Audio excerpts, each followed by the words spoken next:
Good morning. Millions of Canadians have lost their jobs through the pandemic, and many of them have struggled for months to find work. The number of Canadians who've been out of work for more than 6 months is still close to its highest level ever. Job losses have been felt especially hard by women and young people, yet the Liberals continue to sit on their hands. Depuis plus de 6 mois, le nombre de Canadiens sans travail est toujours à son plus haut niveau. Les pertes d'emplois touchent surtout les femmes et les jeunes, mais les libéraux ne font toujours rien. In fact, the Liberals, NDP and Greens don't have a plan to get Canadians back to work. In Canada's recovery plan, Canada's Conservatives have a plan to recover the millions of jobs lost during the pandemic within 1 year and get Canadians back to work. Our top priority is getting as many people back to work in good jobs in every part of Canada, in every sector, as quickly as possible. We will not leave Canadian workers behind. Notre priorité est de remettre les gens au travail et créer de bons emplois dans tous les secteurs le plus vite possible. On ne va pas laisser tomber les travailleurs canadiens. Today, I'm excited to share with you the details of our Canada Job Surge Plan. A Conservative government will pay up to 50% of the salary of new hires for 6 months when the wage subsidy program ends in October. We will cover 25% of the salary of any net new hire, with that support increasing up to a maximum of 50% based on how long the new employee has been out of work. Un gouvernement conservateur va payer jusqu'à 50% du salaire des nouveaux employés pendant 6 mois, lorsque la subvention salariale prendra fin en octobre. On va couvrir 25% du salaire de tous les nouveaux employés. Ce soutien va augmenter à un maximum de 50% selon la durée du chômage des employés. Canada's Conservatives will stand with those who suffered during the downturn and help them get back into the workforce. Our plan does that by encouraging employers to hire those who need a job the most. The Canada Job Surge Plan is just the beginning of our plan to secure jobs across Canada and to secure the future. Le plan Hausse d'emploi n'est que le début de notre plan pour agir pour les emplois partout au Canada. Ensemble, on va agir pour l'avenir. Together, we will get back to work. Merci beaucoup. Thank you very much.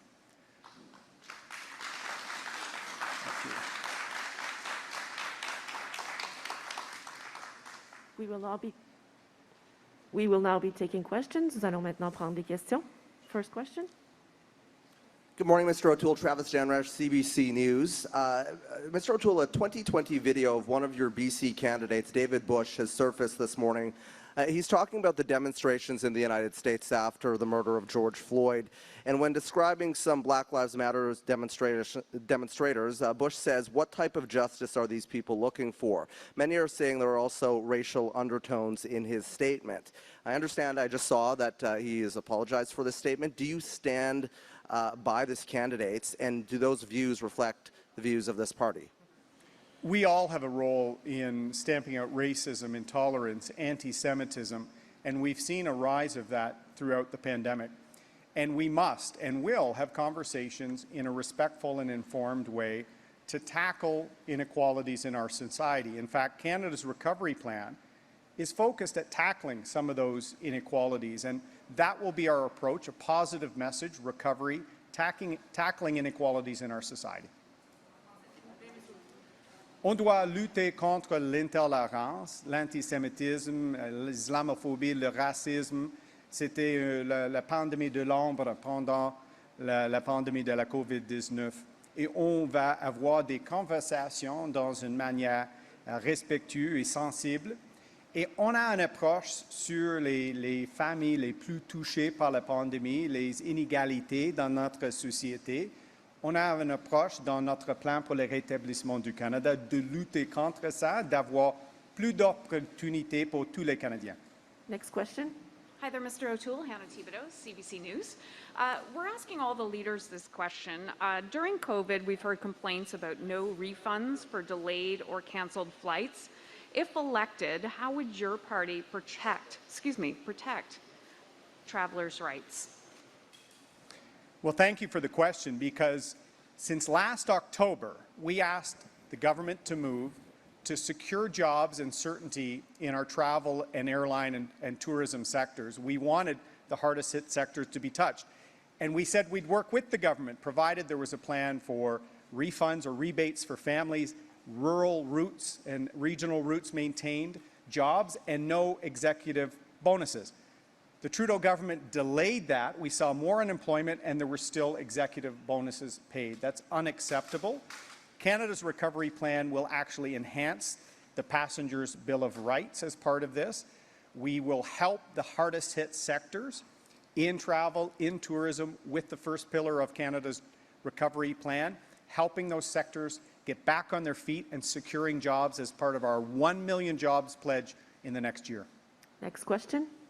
Chris Reynolds, Canadian Press. In your platform, you promised to amend Canada's criminal code to stop protests that disrupt key infrastructure projects, including pipelines. And the platform mentions this plan for a new indictable offense in 3 different spots. But this promise effectively targets Indigenous peoples, some critics say. And so the question I'm wondering is, why are you proposing this legislation? The right to protest and to peacefully protest is a fundamental part of our democracy, and we will make sure that's ensured. That's part of our democracy. But that does not extend to blockading railroads, bridges, the things we need in the public good for people to get to work, for our economy, for our exporters to reach new markets. So critical pieces of infrastructure like rail and like bridges should not be illegally blockaded to make a political point. And in fact, when that happens, it hurts Indigenous communities the most, many of whom are developing resources and for the first time in generations creating wealth and jobs for Indigenous communities. Wouldn't it be great if for the first time we could have intergenerational opportunity and wealth transfer, not trauma? So we will have a path to reconciliation that will make sure that we respect Indigenous communities and their ability to provide jobs and opportunity for their people. And I think our plan is a common sense approach to keep our economy moving. On doit travailler avec les communautés autochtones à travers le pays pour une relance économique sur la réconciliation. Et c'est très important de défendre les droits pour les manifestations, mais pas avec les blocus ferroviaires illégaux. C'est injuste pour les travailleurs, c'est injuste pour les Premières Nations d'arrêter les exportations et les emplois dans le secteur ferroviaire, les autres. Et c'est pourquoi on doit avoir une approche équilibrée sur ça. Et je vais toujours travailler en étroite collaboration avec les Premières Nations. Liberals say doctors have a moral obligation to refer patients for services like abortion, gender affirmation surgery, medical assistance in dying, not just an obligation to help or conduct these procedures, but to refer them as well, to refer patients to other professionals. So do you support the rights of healthcare professionals to not have to refer these services? Yes or no? Let me repeat. I'm a pro-choice member of Parliament. I'm a leader that will have that approach. I will always stand up for the rights of all Canadians, including women, including the LGBT community. I served in the military, including here in Winnipeg, protecting rights of Canadians, and that's how I will lead as Prime Minister. There are some in our healthcare system, nurses, physicians, that have some discomfort offering specific services like medical assistance in dying, which is expanding right now in Canada.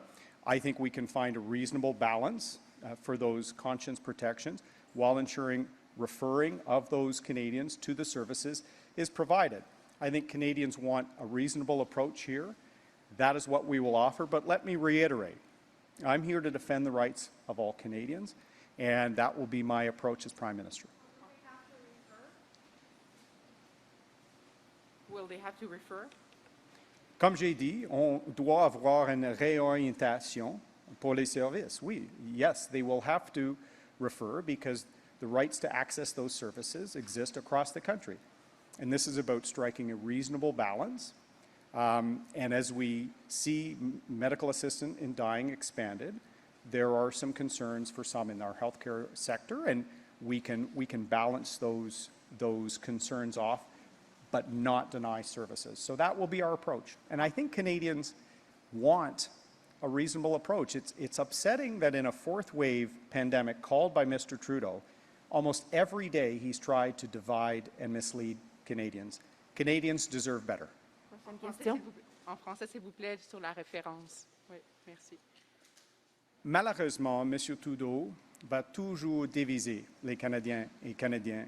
Et pendant une élection, pendant une pandémie, on a vu une approche de division chaque jour avec M. Trudeau. Je vais toujours défendre les droits des Canadiens, incluant des droits pour les femmes de choisir pour elles-mêmes, les droits pour l'accès dans notre système de santé. Et c'est important de trouver une approche qui va respecter les droits de conscience, mais avoir une approche de réorientation pour les Canadiens. C'est primordial pour moi d'avoir une approche équilibrée. Prochaine question. Laurence Martin de Radio-Canada. Au sujet de la frontière, M. O'Toole, on a appris ce matin que les États-Unis allaient conserver leurs frontières fermées avec le Canada pendant un autre mois pour les voyageurs non essentiels. Est-ce que vous pensez que le Canada devrait faire la même chose, c'est-à-dire refermer sa frontière aux Américains, même pour ceux qui ne sont pas doublement vaccinés? On doit travailler. Vaccinés, pardon. Oui. On doit travailler avec les Américains sur le commerce international, sur la frontière, parce que c'est très important pour notre économie, particulièrement avec les camionneurs ici à Winnipeg et à travers le pays. Et c'est possible d'avoir une réouverture sécuritaire si on a des tests de dépistage rapides à la frontière et si on a l'information sur le niveau de vaccination avec les Américains. Mais malheureusement, on a vu une diminution avec nos relations avec les Américains, avec M. Trudeau. Je vais rétablir nos relations avec les Américains sur la frontière, sur le commerce international, sur la sécurité publique, et ça serait mon approche. In English? It's very possible to have a safe reopening of our border if we use rapid testing at the border, if we use the levels of vaccinations from Americans entering our country. It's important to have free trade. It's important to have that flow of goods and services of people across our border. It's important for our economy. In the last few years under Mr. Trudeau, our relations with the United States has been in serious decline. And we will reestablish those connections on trade, on energy security, on public security. This will be a priority to have a serious government to reestablish those solid relations. Vous avez envoyé ou vous allez envoyer un contrat aux Québécois dans les prochaines semaines, une lettre pour vos engagements envers le Québec. L'Assemblée des Premières Nations au Québec a vu ça et est très intéressée. Elle dit M. O'Toole devrait faire la même chose avec les Premières Nations au pays. Envoyer un contrat, s'engager à ne pas bloquer la mise en œuvre des recommandations qui se trouvent dans la commission, qui ont été faites par la Commission de vérité et de réconciliation. Est-ce que vous vous engagez, M. O'Toole, à signer ce genre de contrat et à envoyer ce genre de lettres aux Premières Nations? Merci pour la question. Ma première question dans la Chambre des communes comme chef de l'opposition était sur la réconciliation et la triste cas de Joyce Echequan dans notre système de santé au Québec. C'est important pour moi et pour nos députés, nos candidats. Je vais toujours travailler en partenariat avec les Premières Nations au Québec et d'une nation à l'autre. La réconciliation est une priorité pour moi personnellement et on a des politiques sérieuses dans notre plan pour le rétablissement du Canada et je vais parler avec les dirigeants autochtones sur notre plan. In English, please. My first question in the House of Commons as opposition leader was on reconciliation. This is important to me and to our caucus following the sad case of Joyce Echequan in the Quebec health system. We all have to make sure, as a federal area of responsibility, Indigenous health, that we do better. And I will partner with Indigenous communities, Indigenous leaders. We have a very serious plan on reconciliation in our Canada's Recovery Plan document, and I look forward to continuing to talk to Indigenous leaders from one coast to the other on our plan to forge a path to reconciliation together. Next question. Abigail Beeman, Global News. Mr. O'Toole, on Afghanistan, you've been critical of how the Liberal government has been handling this. I'd like to ask a couple of specific questions about what a Conservative government would do differently. Canadians are capping their flights at 140 people, while Americans are allowing a lot more passengers on the plane. Would you allow more people to board planes, even if that meant no seatbelts or perhaps flying unsafely? And I'd also like to know whether you'd allow people on those planes who have incomplete documents to figure it out later once they would arrive in Canada, or what you think about the complicated document process that's currently in place. Thank you for the question. The priority would be saving lives, the people Mr. Trudeau has abandoned, not just for 6 months, for 5 years. In fact, I'm here with my colleague James Bazan today. We've been asking for 5 years to bring back interpreters, contractors that are at risk because they helped Canada. So let's get them out of that risk as soon as possible and sort out the paperwork later. To hear Mr. Trudeau blaming paperwork is a travesty.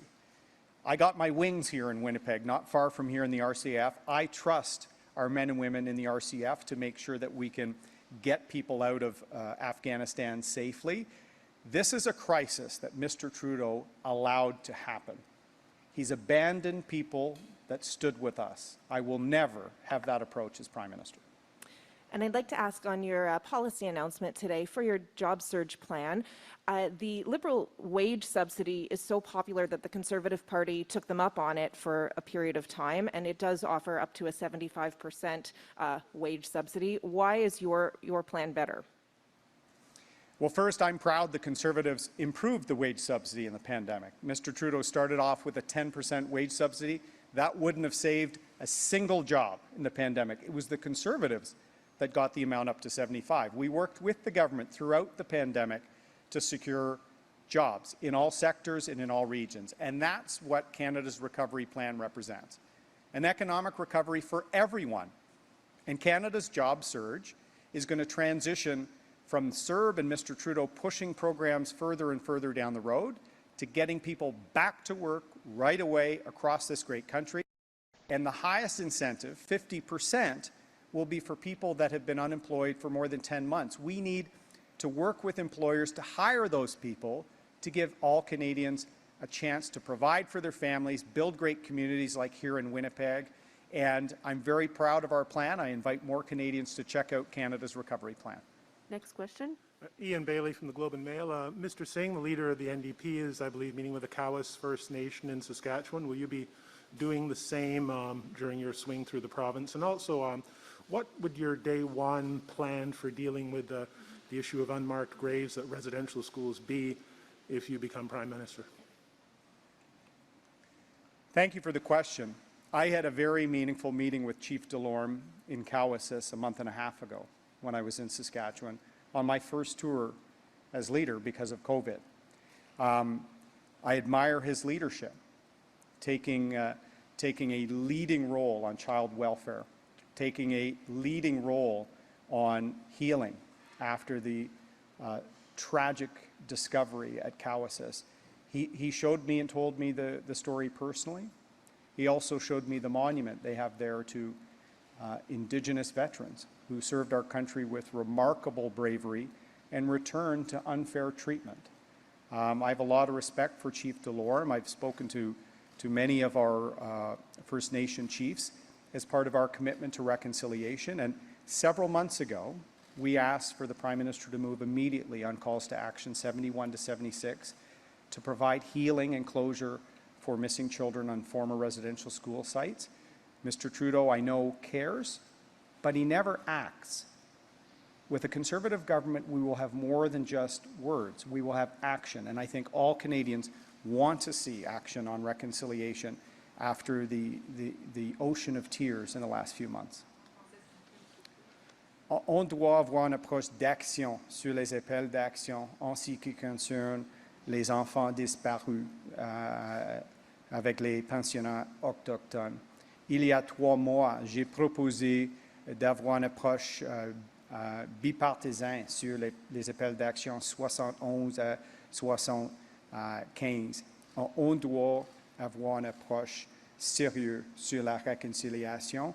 Et quand j'étais en Saskatchewan, j'ai eu une réunion avec Chief Delorme à KSS.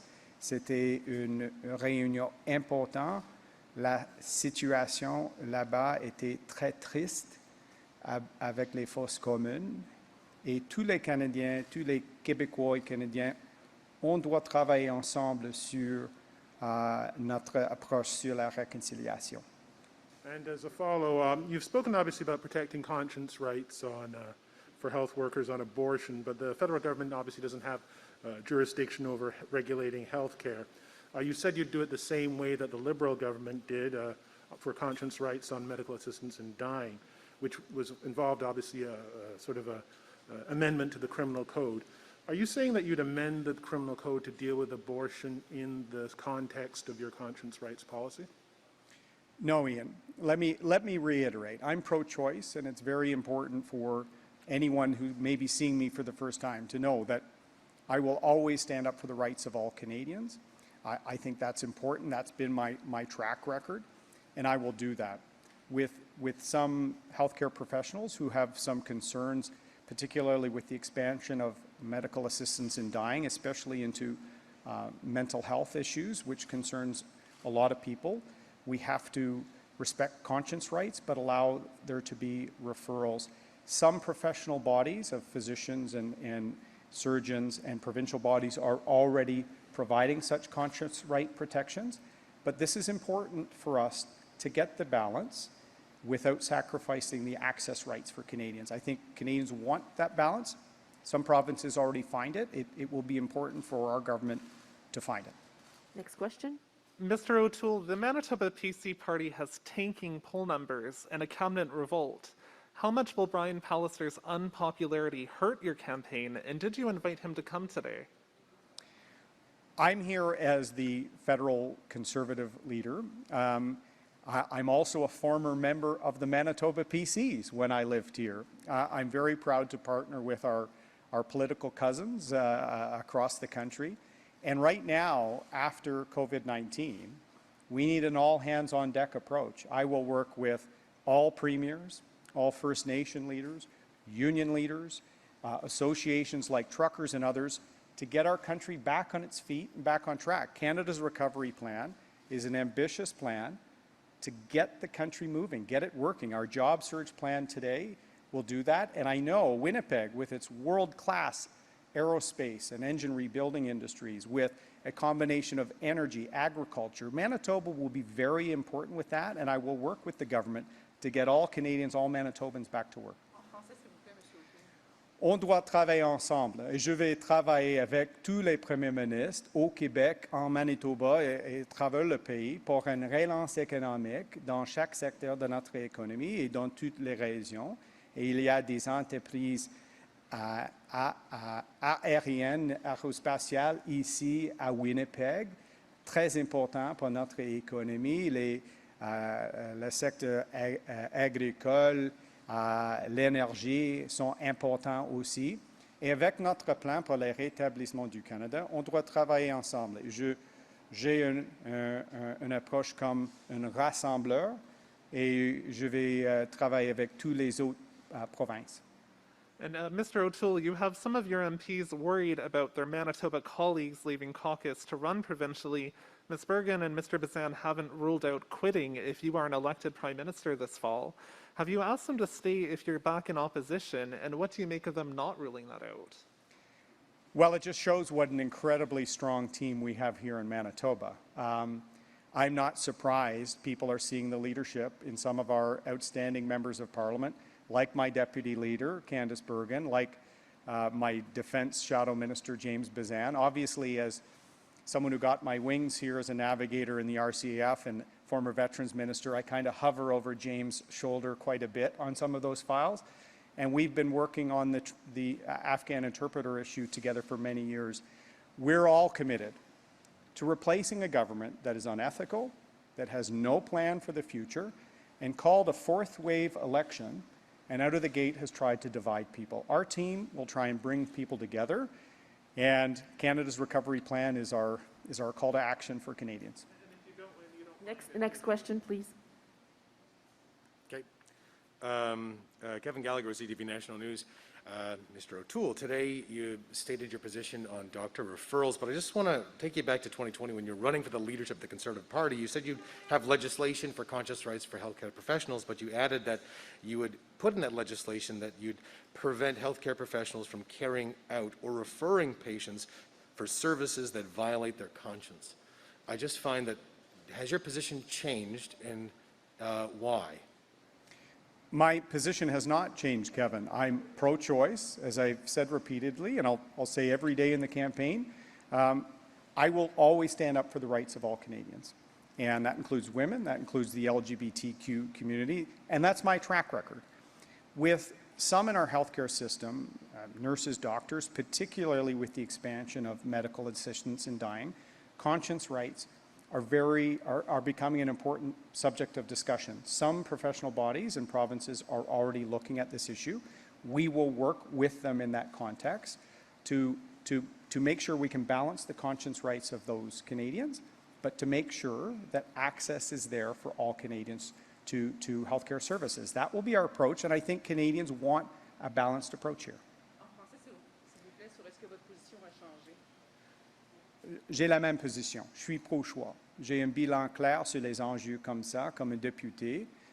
Je vais avoir la même approche comme Premier ministre. Je vais toujours défendre les droits humains canadiens. Point final. Comme j'ai dit, il y a certaines infirmières, médecins avec des inquiétudes avec l'aide médicale à mourir et certains services. C'est possible de trouver un équilibre entre leurs inquiétudes, mais tout en respectant les droits des Canadiens, les femmes, à la communauté LGBTQ et certaines provinces et organisations professionnelles sont en train de protéger les droits de conscience maintenant, et on va travailler avec les provinces et les organisations comme ça dans le futur. With respect, I wasn't asking about your stance on abortion, sir.